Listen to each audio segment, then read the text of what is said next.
What's up, everybody? Peter McKinnon here, and today we're talking about the things that I keep in my camera bag. Now, they're not always the most important things, but they're the things that I think that most filmmakers or photographers should, maybe keep in mind or check out for themselves, because you may end up using some of the same gear. So, without further ado, let's roll that intro.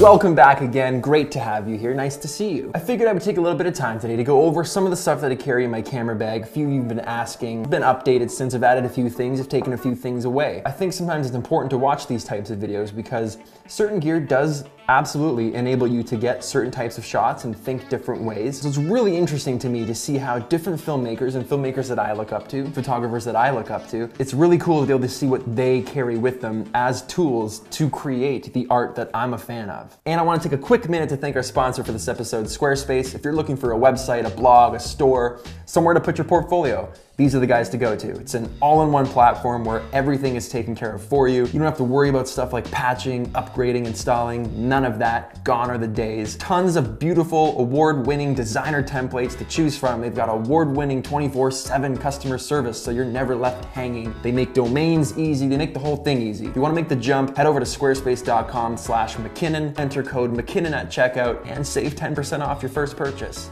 Boom. So when it comes to gear, seeing what people carry in their camera bags can really be beneficial. Sometimes I love looking through my friends' camera bags because I see things that maybe I didn't know existed before, or I see things that I think to myself, well, what is it that you do with that? And they say, oh, well, I use this for this reason. And I'm like, oh, that is so smart. So we're gonna head over to the gear room. I'm gonna show you a few of the things that I keep in my camera bag. Honestly, I don't keep a whole lot in there. The heavier the bag is, the more jam-packed it is with just heavy and cumbersome. You're digging through stuff outside to try and find things are dropping on the floor, lens caps over. It just frustrates me. I'm frustrated right now just thinking about it. I think keeping a light, efficient kit that's tidy, clean, and has everything you need to get the job done is very important. So these are the items that I use, that I carry with me to get the job done. So this here is the Ronin M by DJI. This is what I use to stabilize my shots. Now, I just got this. This is pretty new.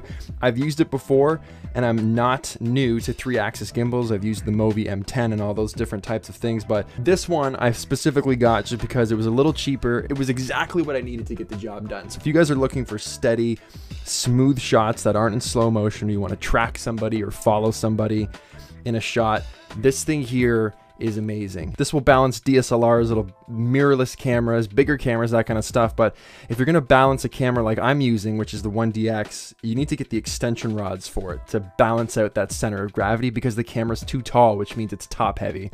So I had a hell of a time trying to balance it. But like a 5D Mark III, Mark IV, or a smaller mirrorless camera, anything like that, you're gonna have no issues balancing just about right away when you're using the Ronin M. So it comes with 2 batteries. It doesn't come with a case, which is kind of a piss off, so I'm gonna have to get something because I just don't want to throw this in my trunk and be like, peace guys, I'm out. It looks really intimidating, all these wires and different parts, and it looks really delicate, but they're pretty reliable. I have some footage of the first time I was trying to assemble it, which you can see right here. Oh, super anticlimactic.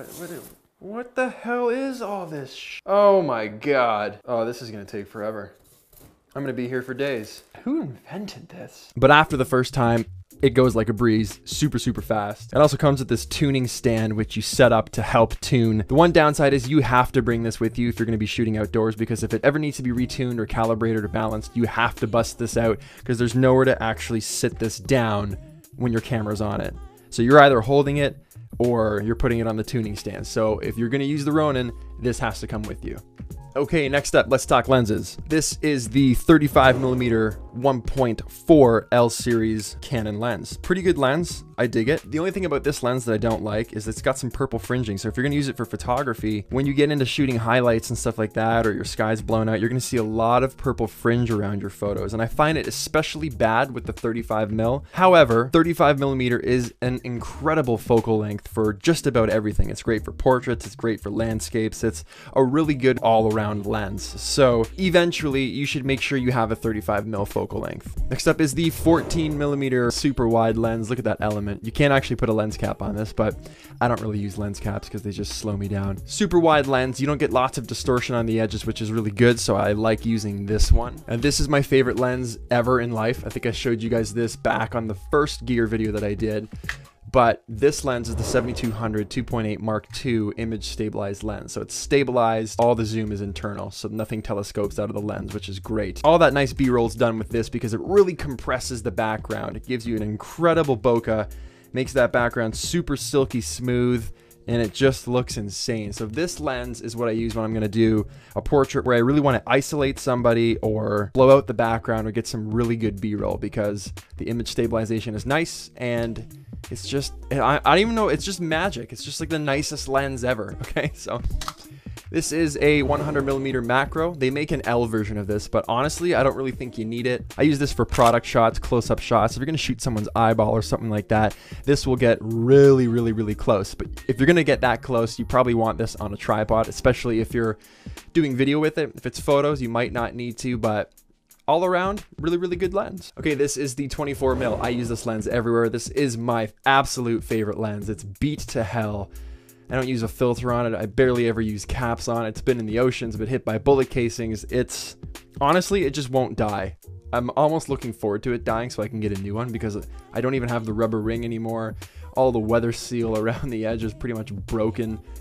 So it's had better days. However, that's a testament to say that this lens has endured everything. So it is by far my most favorite lens. The Mavic Pro. This is the drone that I use. This drone is insane. I don't even understand how this exists. It's so small, it can fit in like your hoodie pocket, your sweatshirt pocket, folds out incredibly well. The design of this is insane. I don't actually fly it with this little case on. I take that off because I just use it to protect the camera when it's in my camera bag, but that's the beauty of it. I don't need an extra backpack for this. I don't need a dedicated case for this. This just goes in my camera bag with everything else, which means I'm gonna use it more. When I had the Phantom 3 Pro, I had a huge bag for it, all kinds of accessories. Just one more thing I had to bring with me, which I didn't want to. So I've been using this a lot, having a lot of fun with this. I mean, these are so cool. I think you can even fly these indoors. You know, I've never even tried flying this indoors. I wonder if I could fly this in my office.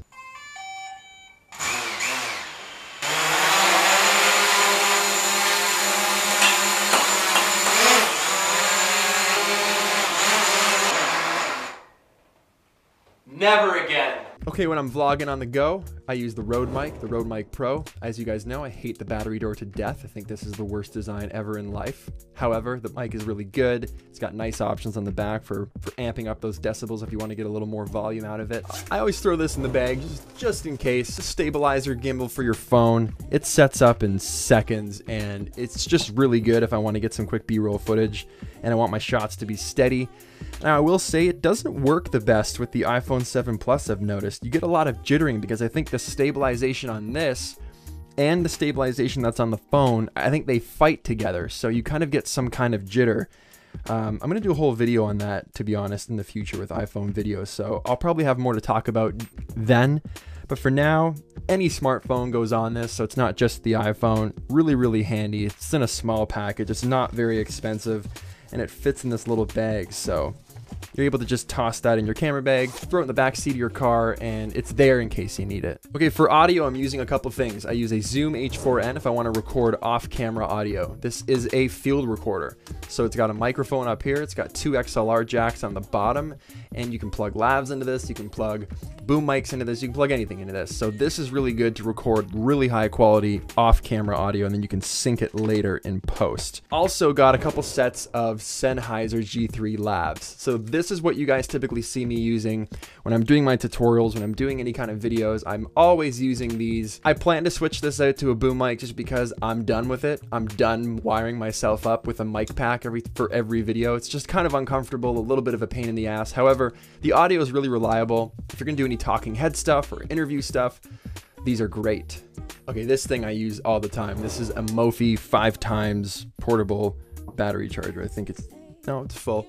little battery indicator on the side. I bought a short USB for it, so if I ever plug my phone into it, it's not this massive cord hanging off. But this will charge your phone 5 times, or a GoPro. So this always goes in my camera bag everywhere I go because I'm always running out of battery, especially if you're using stuff like the Osmo Mobile. And I can charge my GoPros. It's got 2 ports, so I can charge them both at the same time. So this is a lifesaver. I use this all the time. And the GoPro, I keep them in this bag. I think this thing is called Casey. Clever. And inside I have everything I need if I'm going to shoot anything with GoPros. Their little selfie stick, which you can use if you're skateboarding, snowboarding, skiing, boosted boarding, anything like that. And this also turns into a tripod, which is really, really handy. Got a Hero 3 Plus black in here, so this is the old guy. And then I've got a 5 black inside here too, which you guys know I got recently. So just a nice little case. It comes with some zippered mounts in here, so this thing zips shut, and there's an extra zipper inside to keep all those little screws and memory cards and stuff, so nothing's ever going to get lost. It just closes up.